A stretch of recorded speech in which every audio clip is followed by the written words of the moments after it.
Esprit Saint, viens en nos cœurs et envoie du haut du ciel un rayon de ta lumière, bénis Saint-Esprit.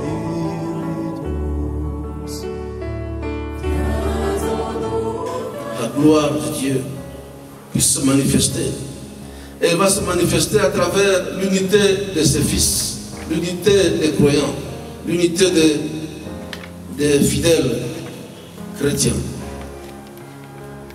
L'unité, mes frères et mes sœurs, conduit à la gloire. L'unité dont parle Jésus n'est pas uniformité.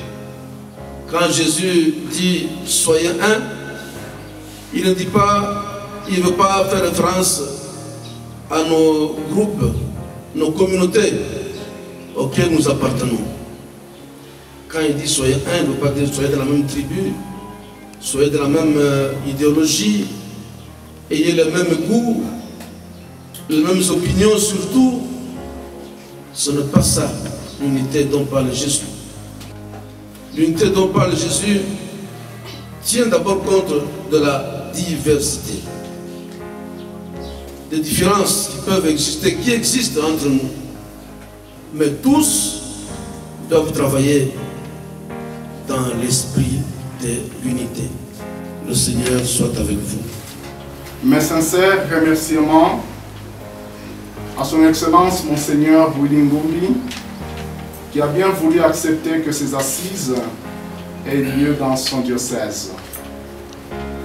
Nous lui disons également merci pour son accompagnement spirituel, son soutien et ses conseils.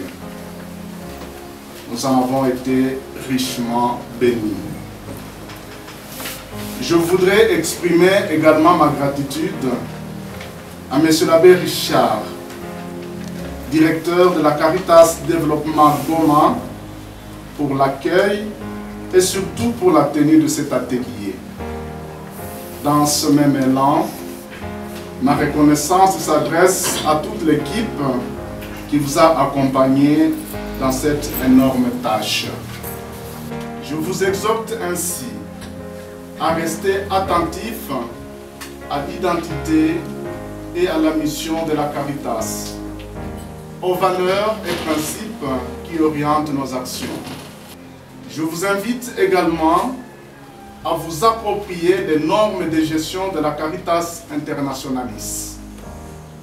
Soyez rassurés que l'engagement de nos Caritas diocésaines dans la mise en œuvre de ces normes de gestion devra contribuer au renforcement des capacités, des compétences et des performances de nos organisations respectives.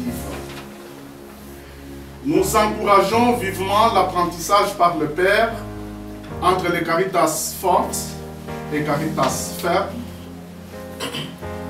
les visites d'échange d'expériences comme stratégie de renforcement organisationnel personnalisé et différencié de nos Caritas diocésaines. Nous ne pouvons pas terminer ces mots sans vous rappeler, chers collègues, notre volonté de voir le réseau engagé dans une dynamique d'amélioration continue et positionné comme un acteur fort, crédible, transparent et efficace au service des communautés locales et des populations les plus vulnérables en République démocratique du Congo, et cela sans exclusif. Encore une fois, merci.